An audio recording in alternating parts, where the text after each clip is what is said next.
Assalamualaikum warahmatullahi wabarakatuh. Nama saya Hikmah Fajar Sahiba, NPN 201010031. Hormat saya kepada Ibu Raja Febrina Andarina Zaharnika SHMH selaku dosen pembimbing dalam pembuatan makalah antropologi budaya ini. Baiklah, saya akan menjelaskan atau mempresentasikan hasil makalah yang saya buat yang berjudul kebudayaan. Ada 6 poin yang akan saya bahas di dalam presentasi ini. Yang pertama adalah definisi kebudayaan berdasarkan ilmu antropologi. Yang kedua adalah wujud kebudayaan. Yang ketiga adalah adat istiadat kebudayaan. Yang keempat adalah unsur-unsur kebudayaan. Yang kelima adalah integrasi kebudayaan. Dan yang keenam kebudayaan dan teori dan kerangka teori tindakan. Baiklah, yang pertama saya akan membahas definisi kebudayaan berdasarkan ilmu antropologi.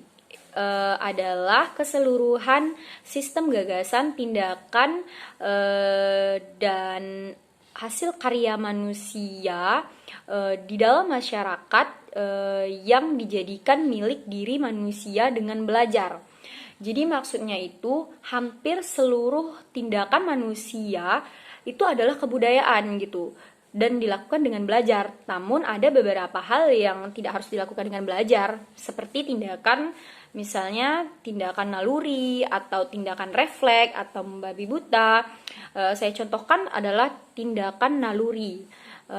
Seperti kita nalurinya setiap manusia pasti akan makan, minum atau berjalan.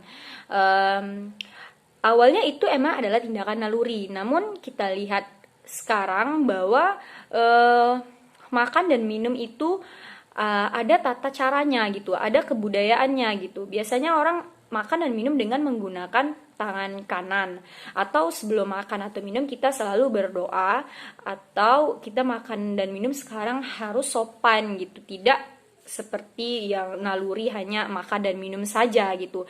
Jadi itu kita lakukan dengan belajar tentunya. Yang kedua misalnya tadi contohnya berjalan kan.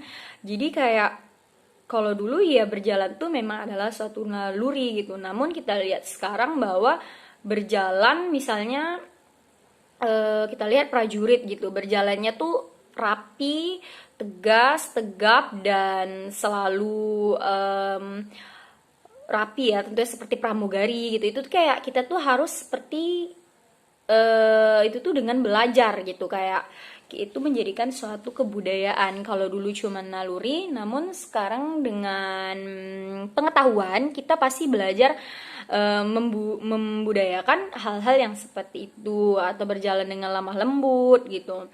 Dan yang kedua saya akan membahas wujud kebudayaan.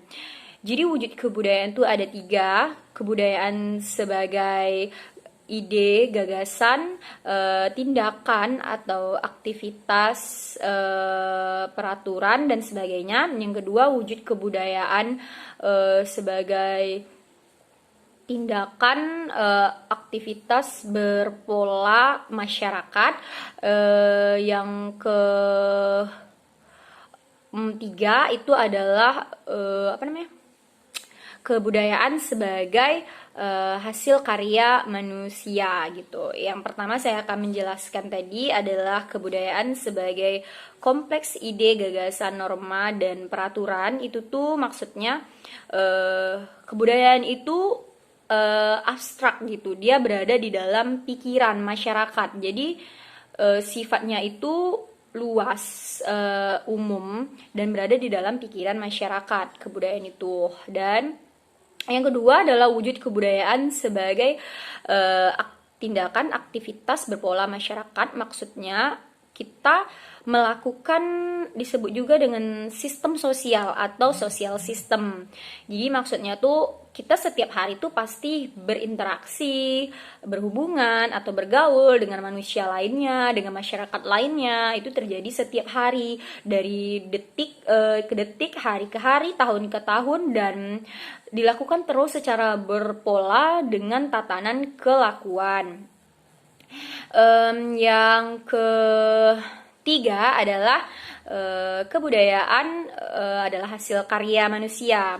Maksudnya itu adalah kebudayaan fisik, disebut juga dengan kebudayaan fisik, karena itu tuh adalah hasil dari apa ya, yang ditinggalkan dari aktivitas manusia gitu. Misalnya manusia itu ada apa namanya, gudang baja, sesuatu yang besar, atau kendaraan seperti kapal, atau teknologi yang sangat canggih yaitu komputer. Dan sekalipun kancing baju yang kecil itu adalah suatu hasil karya manusia itu sendiri gitu. Jadi kayak tiga wujud kebudayaan ini tidak bisa dipisahkan gitu, karena mereka tuh saling berhubungan satu sama lain. Selanjutnya saya akan menjelaskan tentang adat istiadat kebudayaan. Jadi dalam adat istiadat kebudayaan ini ada namanya sistem nilai budaya, ada sistem nilai budaya, pandangan hidup, ada satu lagi ada ideologi. Jadi maksud sistem nilai budaya ini apa ya? Seperti pedoman hidup gitu. Pedoman hidup berada di dalam pikiran masyarakat tersebut dan sifatnya itu sangat umum dan sangat luas gitu.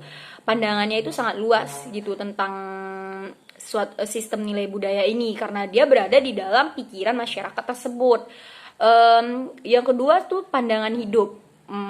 Jadi sistem nilai budaya ini bisa juga dijadikan selain pedoman hidup itu adalah pandangan hidup. Namun pandangan hidup ini bersifat lebih ke apa ya, lebih individu, sifatnya lebih khusus gitu. Seperti golongan-golongan masyarakat khusus atau masyarakat khusus, dia mempunyai pandangan hidupnya masing-masing. Tidak bisa kita bilang kalau pandangan hidup ini harus seluruh masyarakat gitu, karena setiap pandangan hidup masyarakat pasti tentunya berbeda-beda.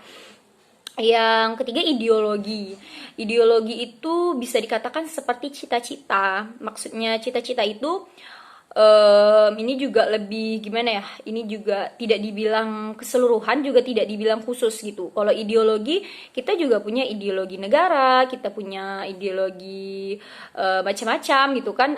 Namun tidak mungkin kita tanya kepada seorang anak, kita contohkan misalnya kita tanya apa ideologi kamu, itu kan tidak mungkin. Jadi kita bertanya seperti kata lainnya gitu, apa cita-cita kamu gitu. Pasti mereka entah ingin menjadi dokter, guru, atau yang lainnya gitu. Jadi ideologi ini sebenarnya itu adalah cita-cita atau cita-cita masyarakat yang ingin mereka capai gitu, sesuatu yang ingin mereka capai di dalam masyarakat tersebut. Selanjutnya saya akan menjelaskan tadi yang terakhir adalah adat istiadat kebudayaan. Yang keempat unsur-unsur kebudayaan.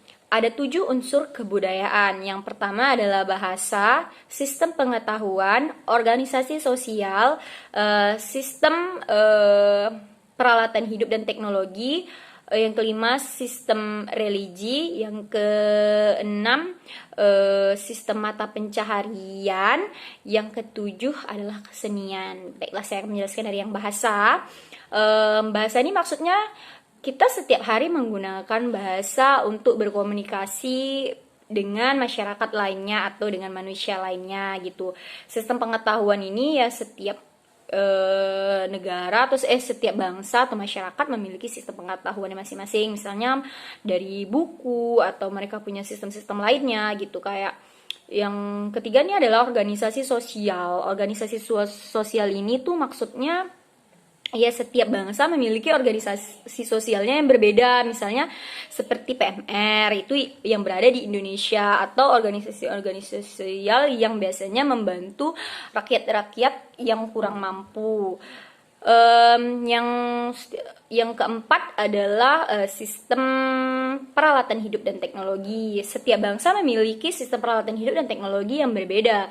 Kita lihat saja contohnya di luar negeri itu teknologinya tuh sangat canggih dan mereka bisa menciptakan robot-robot untuk membantu bagaimana mereka menjalankan aktivitas sehari-hari. Yang keempat itu adalah sistem mata pencaharian.